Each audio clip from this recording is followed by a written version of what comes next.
नमस्कार। मैं डॉक्टर रमाकांत शर्मा उपस्थित हूँ एक बहुत ही अहम विषय लेकर।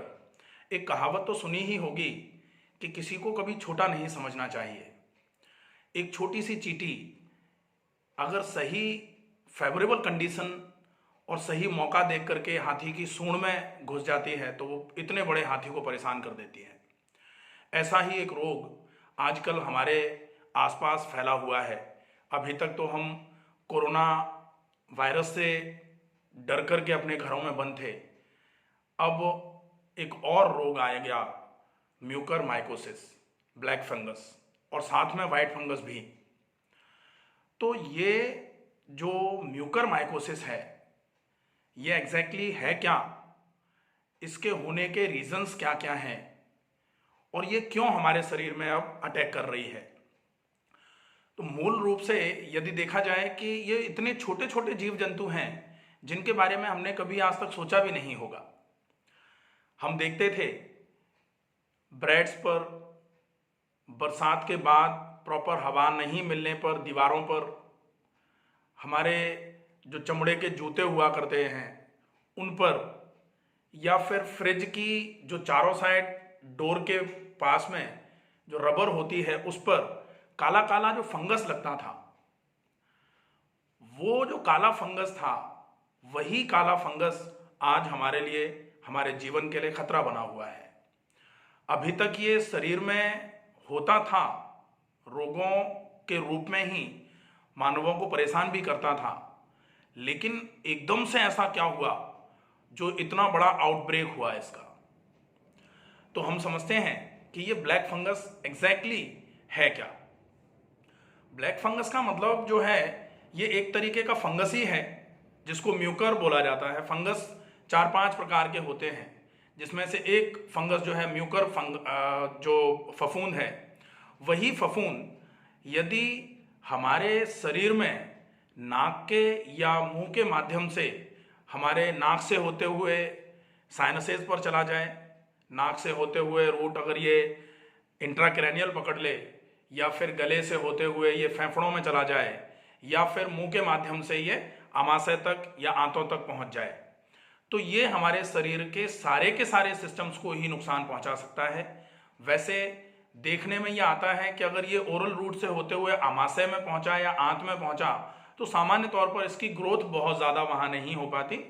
ज़्यादा ग्रोथ इसकी जो पाई जा रही है वो या तो नाक से होते हुए साइनसेस पर जा रहा है, और या फिर ये नेजोफेरिंग्स से होते हुए, ट्रैकिया से होते हुए ये फेफड़ों में पहुंच करके फेफड़ों को बहुत नुकसान पहुंचा रहा है। ऐसी अवस्था क्यों आ रही है? तो हम देखते थे कि फंगस कहाँ लगता है। जैसे ब्रेड में फंगस कब लगता है? जब ब्रेड खराब होना चालू होती है और उसको बिना छुए छोड़ दिया जाता है। या जूतों पर फंगस कब लगता है? नमी बहुत ज़्यादा है और हमने लंबे समय से जूते पहने नहीं हैं। रोज अगर हम जूते पहनते हैं, रोज उन पर पॉलिश करते हैं तो फंगस नहीं लगता था।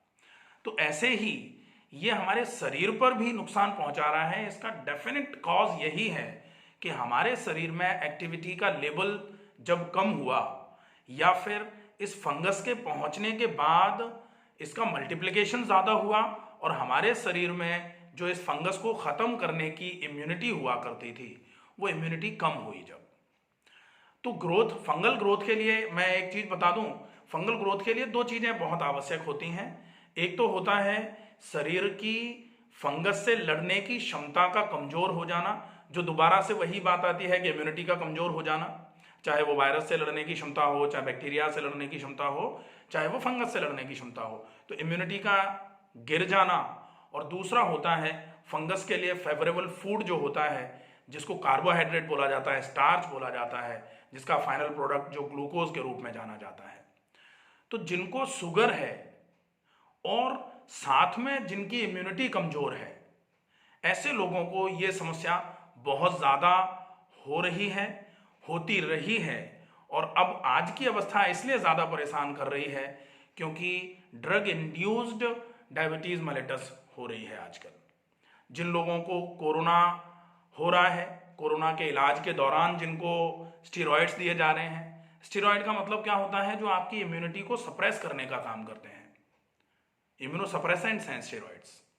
दूसरा, जो आपके लिए कहीं ना कहीं ड्रग इंड्यूस्ड डायबिटीज करा रहे हैं, ड्रग इंड्यूस्ड लिवर प्रॉब्लम्स करा रहे हैं, ड्रग इंड्यूस्ड किडनी प्रॉब्लम्स करा रहे हैं, इसके चक्कर में आपकी इम्यूनिटी धीरे धीरे करके कमजोर पड़ रही है। और कमजोर होती हुई इम्यूनिटी और साथ में बढ़ती हुई शुगर की वैल्यू, तो ये जो है ये ब्लैक फंगस के लिए, म्यूकरमाइकोसिस के लिए सबसे ज़्यादा फेवरेबल कंडीशन होती है।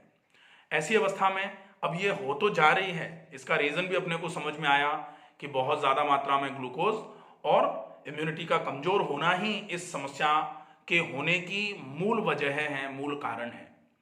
ऐसे समय में अब निवारण किस तरीके से किया जा सकता है, किस तरीके से ये ना हो ऐसी अवस्था बना के रखी जा सकती है। तो हमेशा से ही एक चीज़ कही गई है, prevention is better than cure, कि जिन लोगों को अभी ये समस्या नहीं हुई है वो लोग इस समस्या से किस तरीके से बचें, और या फिर जिन लोगों को ये समस्या हो गई है वो इस समस्या से किस तरीके से निजात पा सकते हैं। तो सबसे पहले जिन लोगों को ये समस्या अभी नहीं हुई है वो इस समस्या से किस तरीके से बचे हुए रह सकते हैं। सबसे ज़्यादा ज़रूरी ये इसका रूट ऑफ ट्रांसमिशन जो है, रूट ऑफ एडमिनिस्ट्रेशन जो है वो क्या है, नाक और मुंह। तो हमें सबसे ज़्यादा ध्यान रखना है नाक और मुंह की सफाई पर।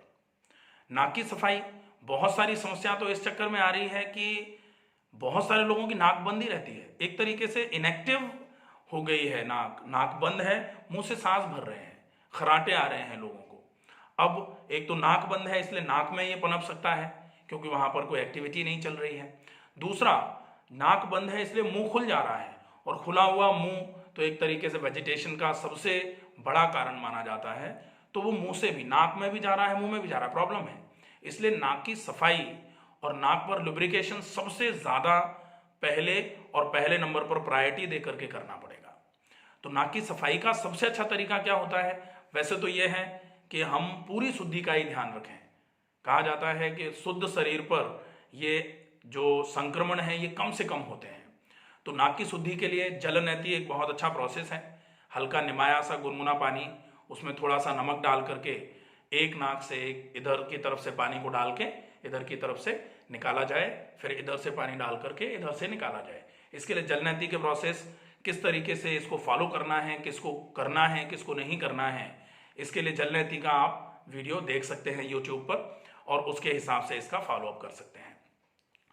दूसरा है, आप नाक में बादाम रोगन का तेल, आयुर्वेद में सटबिंदु या अणु तेल आता है वो, या फिर गाय का शुद्ध घी, और अगर ये सब अवेलेबल नहीं है तो सरसों का तेल शायद सबके पास अवेलेबल होता है, तो 1 या 2 बूंद एक नाक में और दूसरी में भी 1 या 2 बूंद सरसों का तेल डाल करके अच्छे तरीके से इसको पूरे तरीके से नाक की पूरी म्यूकोसल मेम्ब्रेन पे ऑयलिंग हो जाए, इसका ध्यान रखना है। इसको नस्य बोलते हैं, तो ये हम कर सकते हैं, ये बहुत ही इफेक्टिव प्रोसेस होगा। दूसरे नंबर पर आते हैं हम गले का और मुंह का ध्यान रखना, मुंह की सफाई और गले की सफाई। तो मुंह की सफाई के लिए सबसे इफेक्टिव प्रोसेस जो होता है वो होता है ऑयल पुलिंग। ऑयल पुलिंग में क्या होगा, आप 1 चम्मच सरसों का तेल या नारियल का तेल मुंह में भरें और उसको 5 मिनट अच्छे तरीके से कुल्ला करें, मुंह को बंद करके इस तरीके से 5 मिनट पूरे मुंह में इसको अच्छे तरीके से चला दें, पूरे मुंह की ऑयलिंग कर दें, पूरे मुंह की गंदगी जो है वो तेल में आ जाए, और उस तेल को आपको 5 मिनट के बाद बाहर थूक देना है, और 1 या 2 मिनट के बाद गुनगुने पानी से मुंह को अच्छे तरीके से खंगाल के साफ कर लेना है। ये भी बहुत अच्छा प्रोसेस होगा, ये आपके ओरल हाइजीन मेंटेनेंस में सबसे अच्छा काम करेगा। इसके साथ में अगर आप चाहें तो थोड़ी सी हल्दी, थोड़ा सा सेंधा नमक और सरसों का तेल मिला करके हथेली पर इससे पेस्ट बना के इसको अच्छे तरीके से मसूड़ों और दांतों पर मसाज कर सकते हैं 1 से 2 बार। तो ये प्रोसेस भी आपके ओरल हाइजीन मेंटेनेंस के लिए बहुत अच्छा रहेगा, और ये अगर करते रहेंगे तो ये म्यूकरमाइकोसिस से हम बहुत अच्छे तरीके से बचे रह सकते हैं, क्योंकि ये फंगस जब अटैक करता है तो यहीं से अटैक कर रहा है, और अगर यहाँ हम सफाई रखें, यहाँ हम इस फंगस की ग्रोथ के लिए फेवरेबल कंडीशन नहीं दें, तो निश्चित ही हमारे शरीर पर नुकसान नहीं पहुंचा पाएगा, यहीं ये खत्म हो जाएगा। ये होता है। इसके बाद में एक बहुत ही अच्छा प्रोसेस होता है नीम, अगर आपके पास है अवेलेबल हो सकता है तो नीम की डंठल जो है, नीम की जो टहनी है, उसको छोटी सी नीम की टहनी ली और उसको अच्छे तरीके से पानी से पहले धो लिया। उस धुले हुए पानी में धुले हुए नीम की टहनी को अच्छे से चबाना है दांतों से, पूरे दांतों से, दोनों तरफ के दांतों से अच्छे तरीके से उसको चबाना है। जो उससे रस बनेगा, जो लार निकलेगी, लार के साथ में उस नीम की टहनी में से जो रस निकलेगा वो आपके पूरे मुंह को अच्छे तरीके से क्लीन करवाने का काम करेगा। ये एंटीबायोटिक, एंटीसेप्टिक, एंटी जर्मिनेटिव माना जाता है। तो ये आपके मसूड़े दांतों के लिए मजबूत करने के लिए भी ज़रूरी है और ओरल हाइजीन के लिए भी, मुंह की सफाई के लिए भी बहुत ज़रूरी है। तो ये भी एक पार्ट हो जाता है, ये बहुत इफेक्टिव रहेगा। साथ में अगर आप चाहें तो गिलोय का उपयोग भी कर सकते हैं। गिलोय, जैसे नीम की टहनी को आप चबा रहे थे, ऐसे ही आप गिलोय की टहनी को भी अच्छे तरीके से चबा करके उसका रस जो निकलेगा उससे अच्छे तरीके से मुंह को खंगाल सकते हैं। ये भी बहुत ही इफेक्टिव प्रोसेस है। इसके बाद आप गले की सफाई का ध्यान रख सकते हैं। गले की सफाई के लिए हल्के गुनगुने पानी में हल्दी और सेंधा नमक डाल के गरारे किए जा सकते हैं, जो जनरली कोरोना के लिए भी बहुत इफेक्टिव हैं, कोविड-19 के लिए भी काफ़ी इफेक्टिव हैं। साथ में ये गले का ध्यान रखेंगे तो म्यूकरमाइकोसिस से भी बचाने का काम करेंगे। इसके अलावा आप फिटकरी के पानी का या बीटाडीन गार्गल में पानी मिला करके उससे भी आप गले के गरारे कर सकते हैं। यहाँ से भी आप अपने गले को बिल्कुल अच्छे तरीके से साफ और स्वच्छ रख सकते हैं, जो म्यूकरमाइकोसिस में आपको बहुत ज़्यादा फायदा दिलवाने वाला काम करेगा। यह आपको होने ही नहीं देगा ये समस्या। फंगस अगर आके आपके नाक से होते हुए या मुंह से होते हुए पहुंचता भी है गले तक, अगर आप गले की अच्छे तरीके से सफाई कर लेते हैं तो ये फंगस अपनी ग्रोथ नहीं कर पाएगा और वहां से ये आपके बाकी के शरीर में पहुंच करके जो नुकसान करवाता, उस नुकसान से आपको ये प्रोसेस बचा लेगा। तो ये तो हो जाती हैं चीजें कि आपको अगर म्यूकरमाइकोसिस से बचना है तो आपको ये करना है। इसके साथ में बहुत ज़्यादा ज़रूरी होता है आप अपनी इम्यूनिटी को बढ़ा के रखें। इम्यूनिटी को बढ़ा के रखने के लिए सबसे ज़्यादा ज़रूरी है, इम्यूनिटी बढ़ाने के लिए मैं पहले से भी बोलता रहा हूँ कि आप कोई चीज़ खा लें या आज कोई चीज़ पी ली आपने, अगर आप चाहें कि इससे हमारी इम्यूनिटी आज ही बढ़ जाएगी, ऐसा नहीं होगा। इम्यूनिटी बढ़ाने के लिए बहुत ज़्यादा आवश्यक है। कहा जाता है करत करत अभ्यास के जड़मति होते सुजान। टाइम लगता है, टाइम लगेगा, और जब तक टाइम लगा रहे हैं आप, इम्यूनिटी बढ़ाने के प्रोसेस में आप हैं, तब तक के लिए आप कोशिश करिए ऐसी कंडीशंस पैदा ना हो आपके आसपास जो आपके लिए बीमारी करवाने में कारण बने।